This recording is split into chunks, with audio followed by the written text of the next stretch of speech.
ایک شادی کرنے کے لیے آج اتنا پریشان ہے. میرے نبی نے 11 نکاح کیے تھے. سبحان اللہ سبحان اللہ. کتنے نکاح کیے؟ 11. اور پہلا نکاح جو میرے نبی نے فرمایا وہ 25 سال کی عمر میں. کتنے بے سال کی شک عمر میں لوگ؟ 25. تو اب ایک بات بتاؤں، سنت کے مطابق بھی کام کر لو. لگ بھگ 25 سال تک تمہیں ایک ہی نکاح کرنا ہے، ایک سے زیادہ نہیں کرنا، جبکہ جائز ہے. ایک سے زیادہ کر سکتے ہو. اور میرا تو یہ کہنا ہے، منہ پہ میک پہ منہ لگا کے کہہ رہا ہوں یہ بات، اگر اللہ نے وسعت دی ہے، استطاعت دی ہے تو ایک سے زیادہ نکاح کرو. جی بے شک. یہ جہیز کی لعنت ختم ہوگی. یہ کوئی معیوب نہیں ہے، یہ کوئی عیب نہیں ہے. جہیز کی لعنت ختم ہوگی. جب ایک موبائل کے 10 خریدار ہوں گے تو اس کی قیمت بڑھ جائے گی، اور جب 10 موبائل ہوں گے ایک خریدار ہوگا تو قیمت نیچے آ جائے گی. بے شک. تربوز رمضان میں بک رہا تھا 25 روپے کلو. بس میں غلط تو نہیں کہہ رہا ہوں؟ ہاں 35 تک بکا. اب بازار میں جائیو کہ اگر 10 روپے کلو 10 روپے نے تو لے جا ایسے یار بھر کے. جب خریدار زیادہ تھے مال کم تھا، آج مال زیادہ ہے خریدار کم ہے. نہیں بات صحیح. آج تم نے عیب سمجھ لیا. عیب نہیں ہے، کان کھول کر سن لو یہ جملہ بول رہا ہوں. عورتیں کوسیں گی تو مجھے کوس لیں گی، مگر حق بات بتا رہا ہوں میں. عیب نہیں ہے. اگر استطاعت ہے، اللہ نے مال دیا ہے، طاقت ہے تیرے پاس اور حق ادا کر سکتا ہے تو ایک سے زیادہ نکاح کرو. اس لیے ان عورتوں کی عزت بڑھ جائے گی، اس لیے کہ جب نکاح کرنے والے زیادہ ہوں گے عورتیں کم ہوں گی تو ان کی خود بخود عزتوں میں 4 چاند لگ جائیں گے. بے شک. واہ واہ واہ واہ. سبحان اللہ. بات صحیح ہے بالکل. سعودی عرب میں آج بھی عورتوں کی عزت بہت زیادہ، بہت زیادہ. وہاں جہیز کی ڈیمانڈ ہی نہیں ہوتی. یہاں جو ڈیمانڈ ہے نا کیا کیا دو گے، اب تو اسٹیمنٹ لگوا رہا ہے. یہ کہہ رہا ہے کہ یہ بتاؤ شادی کرو گے کیسے. بچولیا کیا پوچھ رہا ہے؟ شادی کرو گے کیسی. کیسی سے مراد ہے اسٹیمنٹ بتاؤ. کھانا کتنے کا ہوگا، جہیز کتنے کا ہوگا، فرنیچر کتنے کا ہوگا، گاڑی کون سی والی ہوگی. پورے حساب لگوانا. ہائے ہائے. اور اس کو عیب سمجھ رہے ہیں کہ دوسرا نکاح کر لیا. اور اگر کوئی مولانا دوسرا نکاح کر لے تو اسے تو یہ سمجھتے ہیں کہ یہ تو جہنم کا کام کر لیا ہے. ارے مولانا نے، ارے مولوی نے دوسرا نکاح. معاذ اللہ. اور نبی نے 11 نکاح فرمائے. 4 نکاح جائز ہے. سمجھ رہے ہیں آپ؟ ارے بات سمجھ رہے ہیں کہ نہیں سمجھ رہے ہیں؟ اور جتنے اولیاء کی زندگی اٹھا کے دیکھو گے نا سب کی زیادہ تر 2 3 3 بھی. ہاں یہ بات حقیقت ہے. سمجھ رہے ہیں آپ؟ ارے بات سمجھ میں آ رہی ہے نہیں آ رہی ہے؟ صحابہ کی زندگی اٹھا کر کے دیکھو. صحابہ کی جلیل القدر صحابہ کی کئی نکاح.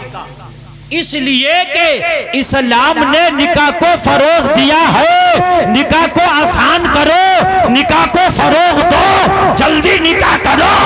اس سے عورتوں کی عزت میں 4 چاند لگیں گے. بے شک. نعرہ تکبیر، نعرہ رسالت، نعرہ غوثیت، مسلک اعلی حضرت علماء اہل سنت مفتی گلفام رضا صاحب قبلہ. سبحان اللہ. اور ایک بات اور سن لو. اب بات بتاؤں، نکاح کر لو 1 سے 2، اور کرنے کے بعد یہ ضرور شریعت میں ہے عزت دونوں کو برابر دو. بالکل بالکل. یہ نہیں ہے کہ پرانی والی پر لٹھیا پھیر رہا اور نئی والی کو مراد آباد میں گھما رہا. نہیں بات صحیح. تب میدان محشر میں پھنس جائے گا.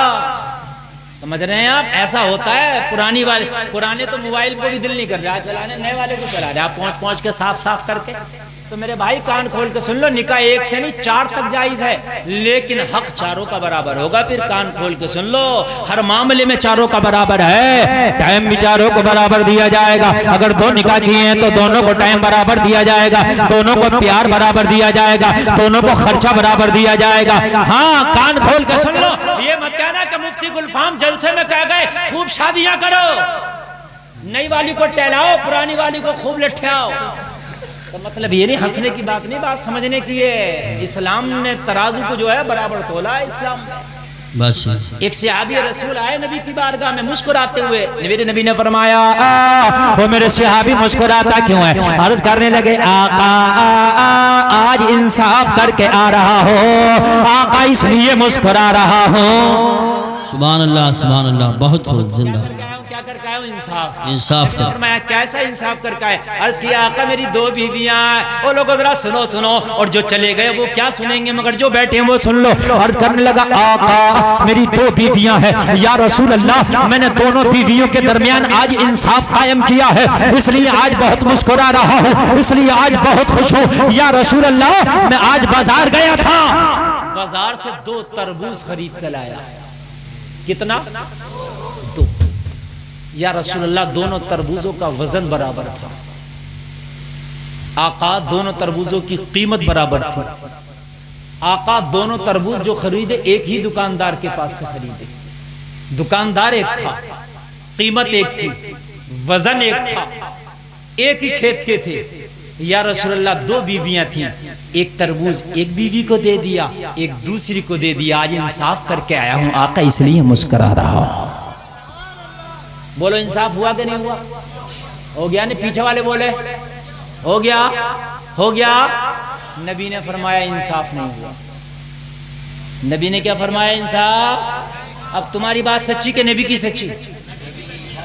تو اب سن لو، اب تمہارا مائنڈ بھی کہہ رہا ہوگا، بھیجا گھوم رہا ہوگا مولانا انصاف کیوں نہیں ہوا؟ تربوز کا وزن ایک ہے، تربوز تولا گیا تو وزن ایک، تربوز کی قیمت ایک، دکاندار ایک ہی کھیت کا تربوز ہے، پھر بھی انصاف کیوں نہیں ہوا؟ نبی نے فرمایا مسکرانے کی ضرورت نہیں ہے، انصاف نہیں ہوا. اور کرنے لگا یا رسول اللہ بھی انصاف میں کیا کمی رہ گئی؟ نبی نے فرمایا ہو سکتا ہے ایک کا تربوز کچا نکلے ایک کا پکا نکلے. کا انصاف ہوا؟ ہو سکتا ہے ایک کا میٹھا نکلے ایک کا پھیکا نکلے. کا انصاف ہوا؟ بات ہے کہ نہیں ہے؟ جس کا پکا نکلا اسے تو مزہ آ گیا، جس کا میٹھا نکلا اسے تو مزہ آ گیا، جس کا پھیکا نکلا اس کا دل ٹوٹ جائے گا. پھر عرض کرنے لگا آقا پھر مجھے کیا کرنا چاہیے تھا؟ غیب کی خبر دینے والے نبی نے بتایا. لوگوں زندگی کیسے گزارتے ہیں اس نبی نے بتایا. کان کھول کے سنو، نبی نے فرمایا او میرے صحابی تجھے دونوں تربوزوں کا آدھا آدھا کرنا تھا اور دونوں کا ایک ایک ٹکڑا ایک بیوی کو دیتا اور بچا ہوا ایک ٹکڑا ایک دوسری بیوی کو دیتا تاکہ کچا جاتا آدھا آدھا جاتا، پکا جاتا آدھا آدھا جاتا. یہ ہے مذہب انصاف.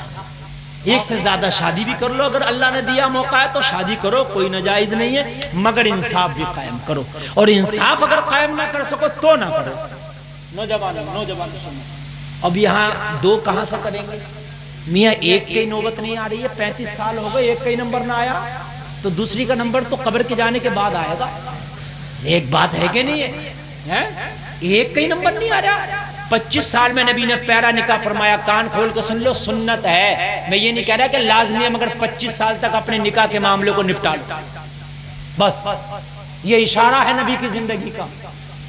ارے نبی چاہتے تو 30 سال میں بھی کر سکتے تھے، مگر اشارہ ہے 25 تک اپنا معاملہ شادی کا نپٹا لو. پہلے بھی کر سکتے ہیں، جائز ہے، لیکن 25 سے اوپر جانے کی کوشش پھر نہ، پھر وہ عمر دوسری آ جاتی ہے. ہائے ہائے قربان جائیے یار، میرے نبی نے نکاح کو کتنا آسان فرمایا. کہہ دو نا سبحان اللہ. میرے نبی نے نکاح کو کتنا آسان فرمایا. لوگوں ذرا غور کرو کتنا آسان فرمایا نکاح کو. آج ہمارے ہاں نکاح اتنا ہارڈ کر دیا گیا، اتنا مشکل کر دیا گیا. لوگوں میرے نبی نے زندگی میں نکاح کو کتنا آسان فرمایا. تاریخ بتاتی ہے، تاریخ اسلام پڑھو، سیرت رسول پڑھو، آپ کو پتا چلے گا. مکہ کے اندر ایک وقت کا ایسا ماحول تھا، ایسا وقت تھا کہ جو کلمہ پڑھ لیتا تھا اسے مارا جاتا تھا. کبھی پتھر مارے جاتے لوگوں، کبھی اسے گالیاں دی جاتی، کبھی اسے باندھ کے مارا جاتا. حضرت بلال کو تو کھچیڑ کے مارا گیا. توجہ ہے آپ لوگوں کی؟ بڑا سختی کا ماحول تھا اس وقت. جو کلمہ پڑھ لیتا اسے بہت. حضرت ابو بکر کو تو ایک بار اتنا مارا، مکہ کے کافروں نے اتنا مارا کہ چہرے پہ ورم آ گیا، پہچان نہیں ہوتی تھی ابو بکر ہے کہ کوئی اور ہے. اتنا مارا، اتنا ستایا حضرت ابو بکر کو. جب زیادہ ستایا مسلمانوں کو تو مسلمانوں نے ہجرت کرنا شروع کر دی. میرے نبی نے بھی ہجرت کی مکہ سے مدینہ. میرے نبی جب ہجرت کی تو پیچھے صحابہ بھی ہجرت کر گئے. ایک صحابی تھے ابو سلمہ، وہ ہجرت کر گئے. ان کی ایک بیوی تھی، بیوی رہ گئی تھی ام سلمہ، اور شوہر ہجرت کر گیا، مدینہ چلا گیا ابو سلمہ. تاریخ پیش کر رہا ہوں، ذرا غور کرو، ذرا غور کرو. بیوی رہ گئی، شوہر چلا گیا. ایک چھوٹا سا بچہ تھا ابو سلمہ کا، جو بیوی کے پاس رہ گیا، دودھ پیتا تھا. لیکن بنا شوہر کے زندگی گزارنا بیوی کے لیے بڑا دشوار ہے. شوہر کے بیوی کے لیے شوہر کا ہونا دنیا کی دولت سے بڑھ کر ہے. دنیا کی دولت ایک پلے میں رکھ دو اور شوہر ایک جگہ رکھ دو، تو جو شوہر بیوی کو سکون دے سکتا ہے وہ دنیا کی دولت سکون نہیں دے سکتی. راتوں کو ام سلمہ اٹھ اٹھ کے روتی تھی شوہر کی یاد میں، اس لیے کہ شوہر چلا گیا تھا مدینہ، بیوی رہ گئی تھی مکہ. ایک دن رات میں اٹھ کے ام سلمہ رو رہی تھی اپنے شوہر کو یاد کر کے. ام سلمہ کا بیان ہے، میرے چاچا کا بیٹا اٹھ گیا، مجھے روتا ہوا دیکھا. اس نے جب مجھے روتا ہوا دیکھا تو پوچھنے لگا، ام سلمہ کیوں روتی ہے تو راتوں کو اٹھ اٹھ کر؟ ام سلمہ بیان کرتی ہے، میں نے کہا اس لیے روتی ہوں میرے بھائی، مجھے اپنے شوہر کی یاد بہت ستاتی ہے. میرا چھوٹا سا بچہ ہے، اس کی پرورش کا بھی معاملہ ہے. بن باپ کے اولاد کا حال کیا ہوتا ہے. مکہ کے اندر ماحول بڑا خراب ہے. یہ میرا بیٹا ہے، اس کا باپ مدینہ چلا گیا ہے، اب میرے بیٹے کی پرورش کیسے ہوگی. مکہ کا ماحول بڑا خراب ہے، عورتوں کی عزتوں کو لوٹ لیا جاتا ہے. بنا شوہر کی عورت کی یہاں کوئی اہمیت نہیں ہے. اور لوگوں مکہ کا ماحول یہ تھا، جس کا شوہر مر جاتا اس عورت کی عزت کی کوئی بھی پرواہ نہیں کرتا تھا. جس کا شوہر انتقال ہو جاتا اس عورت کو منحوس سمجھا جاتا تھا. جس کا شوہر نہیں ہوتا اس عورت کو ایک کھلونے کی طرح سمجھا جاتا تھا. کہنے لگی مکہ کی زندگی بنا شوہر کے تو بڑی گھناؤنی ہے، اس لیے مجھے شوہر کی یاد آتی ہے. بھائی نے کہا، اگرچہ اس نے کلمہ نہیں پڑھا تھا مگر بہن سے تھوڑی سی محبت تھی. کہنے لگا ایک کام کر، رات میں جب سارے لوگ سو جائیں، تیرے خاندان والے سو جائیں، مکہ کے لوگ سو جائیں، تو اپنے بیٹے کو لے کے خاموشی سے مدینہ نکل جانا. جا کے مدینے میں اپنے شوہر سے ملاقات کرنا اور شوہر کے ساتھ رہ کر کے مدینہ میں زندگی گزارنا. ام سلمہ کو جب یہ بات پتا چلی تو ام سلمہ نے کہا میرے بھائی میں بھی یہی چاہتی ہوں کہ میں مکہ سے نکل جاؤں. بھائی نے اشارہ کر دیا، بھائی نے تھوڑی سی مدد کر دی. ام سلمہ اپنے بیٹے کو سینے سے لگا کے مکہ سے نکل گئی. مکہ کے لوگوں کو پتا چلا ام سلمہ جا رہی ہے، خاندان والوں کو پتا چلا، قبیلے والوں کو پتا چلا. لوگوں آگے جا کے راستہ روک لیا. ابھی مکہ سے اچھے سے نکل نہ پائی تھی، حضرت ام سلمہ کا راستہ روک لیا گیا. لوگوں چاروں طرف سے گھیر لیا گیا. ایک عورت ہے، چھوٹا سا بچہ گود میں ہے، چاروں طرف سے گھیر لیا گیا. ذرا غور تو کرو حیثیت کیا ہوگی ایک عورت کی. حضرت ام سلمہ کا بیان ہے کہ میں سیم کے رہ گئی، میں خاموش ہو گئی، ڈر گئی. سارے لوگوں نے کہا ام سلمہ کہاں جا رہی ہے؟ میں نے کہا میں مکہ سے مدینہ جا رہی ہوں، میرا شوہر بھی مدینہ چلا گیا ہے، میں مدینہ جانا چاہتی ہوں. اتنا کہنا تھا تو کہا اگر تو جانا چاہتی ہے تو اس بیٹے کو یہی چھوڑنا پڑے گا، اس لیے کہ یہ ہمارے خاندان کا بچہ ہے، یہ ہمارے خاندان کا خون ہے. یہ جو بچہ ہے نا ابو سلمہ کا بیٹا ہے، یہ ہمارا خاندانی حسب و نسب ہے اس کے پاس میں، اس کو چھوڑ کے جانا پڑے گا. اور اگر چاہے بچے کے ساتھ رہوں تو پھر تجھے مکہ میں رہنا پڑے گا، اور تو چاہے شوہر کے ساتھ رہوں تو پھر بچہ چھوڑنا پڑے گا. یار بیوی کے لیے شوہر کو چھوڑنا بھی بڑا مشکل ہے، اور ماں کے لیے بیٹے کو چھوڑنا بھی بڑا مشکل ہے. کس دوراہے پہ لا کے کھڑا کر دیا مکہ والوں نے. بڑی ظالم قوم تھی یہ مکہ کی.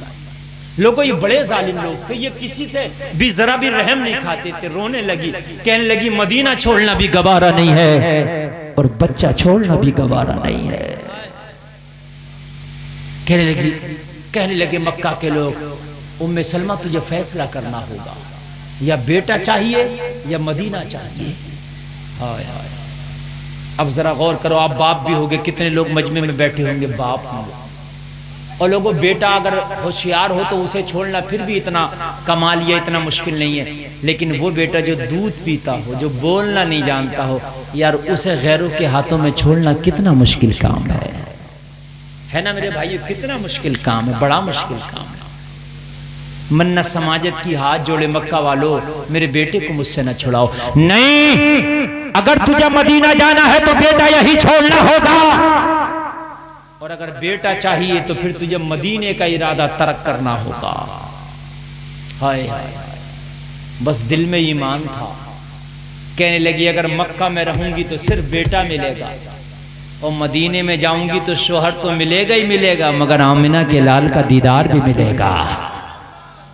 فیصلہ کر لیا اگر ہو سکے تو پھر مصطفیٰ کی بارگاہ میں جانا چاہیے، ہو سکے تو نبی کی نگری میں جانا چاہیے، ہو سکے تو آمنہ کے لال کی بارگاہ میں جانا چاہیے۔ او جلسے میں آنے والوں، ماں نے کلیجے پہ پتھر رکھ لیا، ماں نے کلیجے پہ پتھر رکھنے کے بعد کہا او مکہ کے لوگوں میرے بیٹے کو روک لو، تمہیں بیٹا چاہیے تو لے لو، لیکن میں مدینے جانے کا ارادہ نہیں چھوڑ سکتی، اس لیے کہ مدینے میں میرا شوہر ہے اور وہی آمنہ کا لال ہے، وہی نبیوں کا سردار ہے، مصطفیٰ کا دیدار ہوگا، بس یہی تو میری زندگی کی معراج ہو۔ فیصلہ کر لیا، بیٹے کو چھوڑ دیا، آنکھوں میں آنسو ہیں اور بیٹے کو چھوڑ کے چل دی۔ رات کا عالم، رات کا عالم۔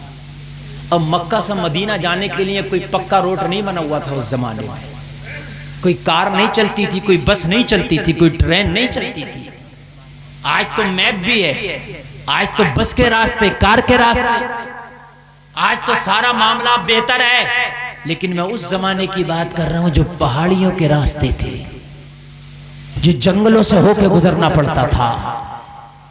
ام سلمہ بیان کرتی ہیں جب میں مکہ سے نکلی، اندھیری رات تھی، کالی رات تھی، اور ایسا جنگلوں کا راستہ، پہاڑیوں کا راستہ، جھاڑیوں کا راستہ جب میں چلی تو میرا دل گھبرا رہا تھا، اے مولا اب میں نے راستہ مدینہ کا دیکھا بھی نہیں ہے، پتہ نہیں میں کس طرح مدینہ پہنچ پاؤں گی، پتہ نہیں میں پہنچ بھی پاؤں گی کہ نہیں پہنچ پاؤں گی، اتنی جھاڑیاں ہیں، اتنی پہاڑیاں ہیں، کوئی درندہ نہ مل جائے کہیں مجھے نقصان نہ پہنچا دے، اور اگر کوئی آدم ذات بھی مل گیا تو لوگوں کان کھول کے سنو، اکیلی عورت کو دیکھ کے اس کی عزت کے آدمی اس کی عزت لوٹنے پہ جو ہے آمادہ ہو جاتا ہے۔ یہ اس زمانے کی بات ہے کہ جب عورتوں کی عزت سے کھیلنا ایک کھلونے سے بڑھ کر نہیں تھا، بس ایک کھلونے کے برابر تھا۔ ام سلمہ کہتی ہے میں گھبرا گئی، ڈری، مکہ سے نکلی، جنگل میں میں چلی، مجھے راستہ معلوم نہ تھا، مجھے کوئی شخص ایک مرد آتا نظر آیا، جب مجھے کوئی آتا ہوا نظر آیا میں نے دیکھا، میں اسے دیکھ کر کے بیٹھ گئی، ڈر گئی کہ پتہ نہیں کون ہے، کہیں یہ جنگل میں میری عزت کا لٹیرا نہ بن جائے، کہیں مجھے عزت کو یہ نقصان نہ پہنچا دے۔ میں بیٹھی، آنے والا آیا، اے بھائی یار خاموش ہو جاؤ تھوڑی دیر یار، بڑے افسوس کی بات، آپ لوگ سن نہیں سکتے خاموش ہو کے، کیا یار تقریر کریں گے بتائیے، کیا ماحول ہے دیکھ رہے ہیں آپ، بڑا مشکل ہوتا ہے۔ دیکھیے اسٹیج بھی پورا خالی، آپ لوگ بھی بول رہے ہیں، بتاؤ کیا تقریر کرنا ہے، یہ سب یہ بدتمیزی کی بات ہے۔ آپ کو جانا میں نے اجازت تو دے دی نا، آپ چلے جائیں، یہ دو لوگ بھی بیٹھے میں ان کو سنا دوں، بات ختم ہو گئی۔